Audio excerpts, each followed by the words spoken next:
Em nome do Pai, do Filho e do Espírito Santo. Amém. Amados irmãos e irmãs, é com muita alegria que nós estamos aqui para juntos estudar e meditar o Evangelho que a Igreja nos apresenta para este segundo domingo da Quaresma do ano B. De antemão, você que não é inscrito no canal, se inscreva, porque nós estamos com uma meta bem ousada para este ano, que é chegar a 30 mil inscritos. E eu preciso da sua ajuda. Então já se inscreve, ativa as notificações, deixe seu curtir e seu comentário aqui neste vídeo, tá bom? Amados irmãos e irmãs, o Evangelho deste domingo, ele se encontra lá em Marcos, no capítulo 9, versículos de 2 até o 10. Ele vai nos dizer assim: Naquele tempo, Jesus tomou consigo Pedro, Tiago e João e os levou sozinhos a um lugar à parte, sobre uma alta montanha, e transfigurou-se diante deles. Suas roupas ficaram brilhantes e tão brancas como nenhuma lavadeira sobre a terra poderia alvejar. Apareceram-lhe Elias e Moisés e estavam conversando com Jesus. Então Pedro tomou a palavra e disse a Jesus: Mestre, é bom ficarmos aqui. Vamos fazer 3 tendas, uma para ti, outra para Moisés e outra para Elias. Pedro não sabia o que dizer, pois estavam todos com muito medo. Então desceu a nuvem e os encobriu com sua sombra, e da nuvem saiu uma voz: Este é o meu filho amado, escutai o que ele disse. E de repente, olhando em volta, não viram mais ninguém, a não ser somente Jesus com eles. Ao descerem da montanha, Jesus ordenou que não contassem a ninguém o que tinham visto, até que o Filho do Homem tivesse ressuscitado dos mortos. Eles observaram esta ordem, mas comentavam entre si o que queria dizer ressuscitar dos mortos. Para a gente poder entender esse evangelho, eu preciso pegar aqui minha Bíblia, e se você quiser pegar a sua, você também pode folhear nela, para a gente poder entender o que é que aparece antes desse relato, tá bom? Marcos, no capítulo 9, é o texto que nós estamos lendo. E quando a gente vai para os versículos anteriores, lá no capítulo 8, você vai ver que no versículo 27 vai aparecer Pedro confessando que Jesus é o Cristo. Jesus pede que ele fique em silêncio.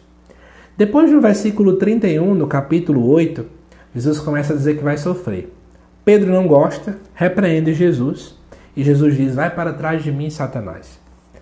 Depois, Jesus fala no versículo 34 que quem quer seguir a ele é preciso tomar a sua cruz e segui-lo. Posterior a isso, chega o relato da transfiguração, que é esse do Evangelho. Você pode se perguntar, o que é que tem uma coisa a ver com a outra? Vamos pensar um pouco comigo. Jesus está com os discípulos. Pedro confessa que ele é o Messias. Ou seja, Pedro agora entendeu o que estava acontecendo.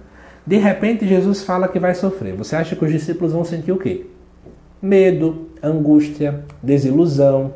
Eita, será que nós somos iludidos? Eu acho que até esse tipo de pensamento começou a surgir.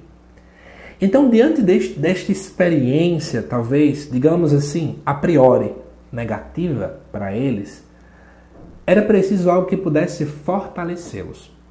E é isso que vai acontecer nesse evangelho. Podemos dizer que em meio à Quaresma, esse texto também quer nos fortalecer enquanto fé. Vamos perceber isso? No versículo 2, Jesus toma consigo Pedro, Tiago e João. Pedro é aquele que é cabeça dura, que agora há pouco repreendeu Jesus. Tiago e João são os filhos de trovão, que em determinado momento do evangelho queriam ali pedir que Deus jogasse fogo sobre os samaritanos, porque não gostavam deles e por aí vai. Então nós temos aqui 3 cabeças duras. Nossa, talvez também eu e você se incluam aqui, né? As nossas cabeças duras, o nosso jeito de ser, que muitas vezes não tem nada a ver com o Evangelho. E aí diz que Jesus leva eles sozinhos a um lugar à parte, sobre uma alta montanha. Porque a montanha era importante. E aí agora a gente já vai começando a fazer ligações com a primeira leitura. Lá na primeira leitura eu falava, né, a importância que o povo daquele tempo tinha de queimar coisas, porque o cheiro chegava rapidamente no céu, e é o céu onde os deuses habitam, onde o nosso Deus habita. Ora, se eu tomo isso como exemplo, qual é o lugar mais próximo de chegar a Deus então? Subindo num lugar alto. Naquele tempo não tinha prédio, não tinha avião, não tinha como ir à lua como a gente tem hoje. Então, o melhor lugar era subir numa montanha. A montanha também é local da revelação de Deus, porque foi na montanha que Moisés um dia subiu. Eu até anotei aqui o texto, lá em Êxodo, no capítulo 33, versículos de 18 até o 23. Também Elias, ele também vai até uma montanha, lá em 1 Reis 19, versículos de 11 a 13. Então, muitas pessoas que eram importantes no Antigo Testamento também subiam até uma montanha. Então, além de ser um local de revelação de Deus, muitas pessoas já foram lá também, era um local de rezar, enfim. Tinha toda essa dinâmica aí por dentro. E aí o que acontece? Diz o texto que Jesus de repente se transfigura. Transfigurar é mudar a forma, uma espécie de uma metamorfose, né? Jesus ali ficou muito brilhante, né? Segundo diz o texto, as roupas ficaram tão brancas que nenhuma lavadeira aqui na terra poderia alvejar. O branco, obviamente, simboliza a pureza e também simboliza a divindade. Jesus, então, se revela como Deus. É isso que está acontecendo. Ou seja, vamos pensar. O povo estava se sentindo meio que desiludido. Eita, me iludi com Jesus. Acho que eu estava me enganando.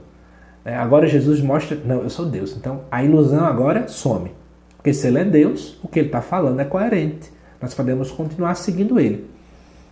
Só que aí de repente aparece Elias e Moisés. Muita gente pega esse texto e quer fundamentar alguma doutrina espírita, tá bom? Isso é muito forçamento de barra.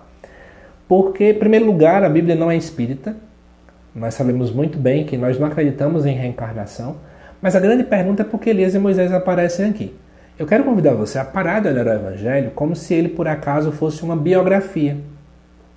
Fosse um relato, e aí na língua portuguesa a gente chama isso, ipsis literis, ou seja, palavra por palavra. Como se exatamente tudo o que aconteceu, do jeito que aconteceu e que está escrito, realmente tem que ter acontecido.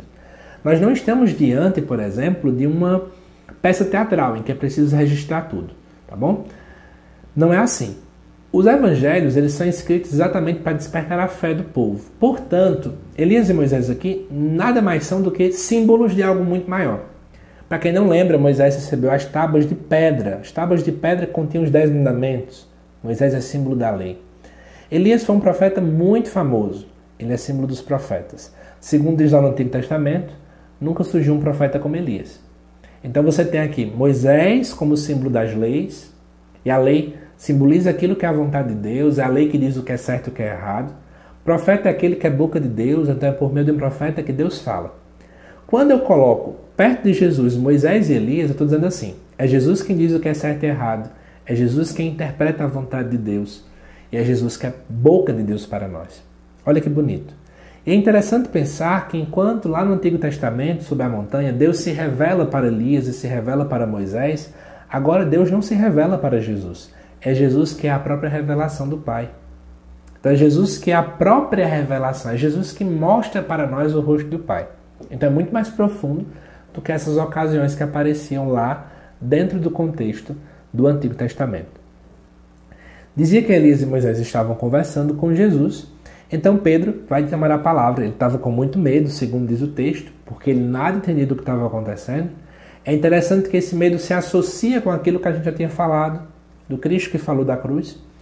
E aí, nesse momento, Pedro vai dizer, Senhor, é bom estarmos aqui, vamos fazer 3 tendas, uma para ti, outra para Moisés e outra para Elias. Então é interessante, Pedro aqui ele é movido pelos seus sentimentos. Lembra do que eu falei no vídeo da primeira leitura? Se você não lembra, dá uma pausa no vídeo, vai lá no vídeo da primeira leitura, assiste e volta para cá. Porque no vídeo da primeira leitura, eu fiz um elogio a Abraão. Abraão permitiu com que a sua fé ela fosse muito maior do que os seus sentimentos. Com que a fé ela fosse maior do que as emoções. Agora eu tenho Pedro que deixa ser domado pelas emoções. Agora eu deixo Pedro que está tão paralisado que a única coisa que ele pensa é, vamos pensar um pouquinho. Lá embaixo eu estava com medo porque Jesus falou que ia sofrer. Subimos até a montanha, também estou com medo porque eu não estou entendendo o que está acontecendo. Porém, é mais cômodo permanecer aqui em cima. Porque mesmo que eu não entenda o que está acontecendo, na nossa mente, ver Jesus transfigurado, ver o bem bom da revelação, é melhor ficar aqui, porque lá embaixo tem muito problema. Lá embaixo ele disse que ia sofrer, aqui em cima ele não vai ser espancado, ele não vai morrer, não vai passar pela cruz. Talvez foram esse tipo de pensamentos que passaram ali por Pedro. E aí, de repente, uma nuvem os encobre com uma sombra. É interessante saber que lá em Êxodo, em outros relatos do Antigo Testamento, uma forma de mostrar que Deus está presente e a manifestação de Deus é justamente uma nuvem que cobria as tendas. As mesmas tendas que a gente estava falando agora. Então esses elementos evocam que Deus está se revelando. O que vai ser falado é algo que é uma verdade de Deus. E aí, da nuvem sai uma voz. Este é meu filho amado, escutai o que ele diz. A nuvem confirma que Jesus é filho de Deus. É Deus que fala, ele é meu filho, ou seja, parem de ter medo, né? Não achem que vocês estão iludidos por Ele. Não tenham medo da cruz. Não tenham medo do sofrimento. E Deus diz mais ainda, escutai o que Ele fala. A importância do ouvir. De repente eles olham à volta, não vem mais ninguém, porque o que era preciso saber já foi dito. Descem na montanha, porque é preciso descer, né? E Jesus diz, não contem nada a ninguém, até que o Filho do Homem tenha ressuscitado dos mortos. E eles não entendem o que é que está acontecendo. Primeiro, porque Jesus pede que não conte a ninguém, porque imaginem, vamos pensar um pouquinho agora, que eles começam a contar tudo o que viram. Vamos fazer um paralelo com as aparições de Nossa Senhora de Fátima em Portugal. Nas aparições de Fátima, os pastores eles vão ver Nossa Senhora, e eles começam a dizer para o povo, e aí começam a vir problemas. Muitos diziam que eles estavam ficando loucos, muitos não acreditavam, até também prendem eles. Gente, tudo que você quiser imaginar acontece ali. Então, a mesma coisa poderíamos dizer, vocês são doidos, ou então alguns poderiam querer matar Jesus logo naquele momento, Jesus ali tem toda uma missão pela frente, muita coisa podia acontecer. Até mesmo pessoas começarem a idolatrar Jesus. José Lucas, como é que você idolatra Jesus? Ora, encarar Jesus como um ídolo, como se ele não fosse o próprio Deus, como apenas que ele fosse uma pessoa famosa, e nós vamos seguir ele por essa fama, não porque ele é de fato. Isso é idolatria. Então, era preciso esperar Jesus ressuscitar para só depois comunicar às pessoas, porque após a ressurreição a fé ela agora estaria com outra conotação. A nossa fé ela é iluminada pela cruz e pela ressurreição. Isso é importante. Então, além disso aqui, né, o que é que eu posso trazer de alguns elementos para a gente? Primeiro, enquanto no primeiro domingo a palavra-chave era o deserto, agora é a montanha. Nesse segundo domingo da quaresma, nós somos convidados a subir o monte. Monte é lugar da revelação, já comentei com vocês. Podemos dizer que os três, Pedro, Tiago e João, tiveram uma experiência de céu, né? Tiveram um pedaço do céu. É importante perceber que muitas vezes Deus nos dá experiências assim. Em meio aos nossos dilemas, em meio aos nossos sofrimentos, Deus muitas vezes nos mostra, por meio de pessoas, por meio de situações, o seu consolo. Quem nunca, talvez, estava num momento ruim e de repente chegou uma mensagem de alguém dizendo assim, fulano, estava agora pensando em você, Deus te ama. Ou quem nunca está numa adoração eucarística, está no meio da rua, não sei. Está ali diante de um momento de angústia e de repente uma música toca e era o que você estava precisando. Ou de repente um papel está no meio do chão, quando você olha tem alguma frase que tocou o teu coração. Deus muitas vezes nos concede instantes assim. Assim como aconteceu com Pedro, com Tiago e com João.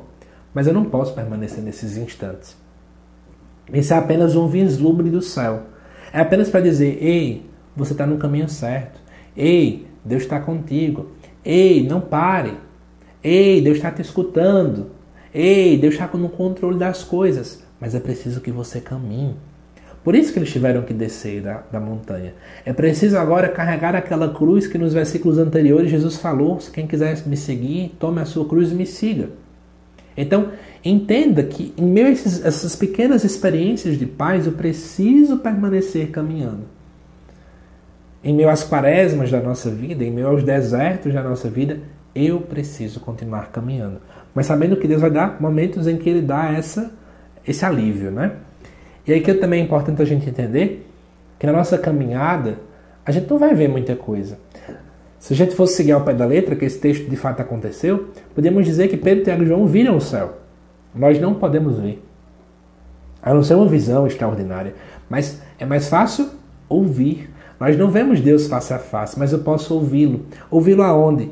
Né? Como Maria, que meditava todas as coisas no coração. Ouvir na palavra. Ouvir por meio das ocasiões e circunstâncias da minha vida. Ouvir por meio dos irmãos.